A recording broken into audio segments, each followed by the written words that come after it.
Hello everyone, আজকে আমরা long division মেথডের দ্বারা কিভাবে একটা সংখ্যার স্কোয়ার রুট বের করা লাগে এই জিনিসটা দেখুন।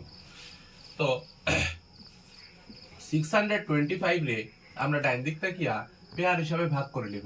সবার আগে এখানে একটা পেয়ার আছে আর এখানের মধ্যে কোনো পেয়ার নাই, তাহলে একটা রাখি তুমি, ঠিক আছে? রাখার পরে প্রথমে আমরা 6টার থেকে ছোট বা তার সমান একটা স্কোয়ার নাম্বার পাইতাম, এরকম ভাবে এখানে এমন একটা সংখ্যা বয়াম। তো দেখো সাইন, এখানে হইব যদি 2 বয় তখন এখানে 2 বইলাম, এখানে 5 কত, 2 2 যা 4, 3 3 যা যদি এখানে যদি 3 রাখতাম তাহলে 3 3 যা 9 হয়ে গেল, যেটা 6 থেকে বড় হয়ে গেল না, এটা রাখা সম্ভব না। তখন 6 - 4 = 2 এবং এই পুরো পেয়ারটা একসঙ্গে নিচে নামিয়ে আইব, ঠিক আছে? এখন এই যে 2 আছে এটার সঙ্গে উপরে যেটা সংখ্যা বইছি এটারে প্লাস করিয়া এখানে বয়াম, কত হয়ে যাব এখানে 4। 4 বসানোর পরে এখানে এমন একটা সংখ্যা বয়াইতে হইব যেটা এখানে বয়াইলে তারা দুইটারে পূরণ করি আমরা 225 বাই বা 225 থেকে ছোট পাই।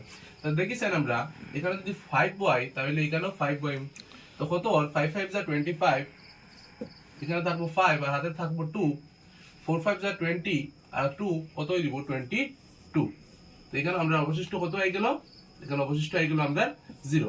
তাইলে √625 এর যেটা স্কোয়ার রুট পাইলাম এটা আমরা আনসার কত পাইলাম 25। Thank you.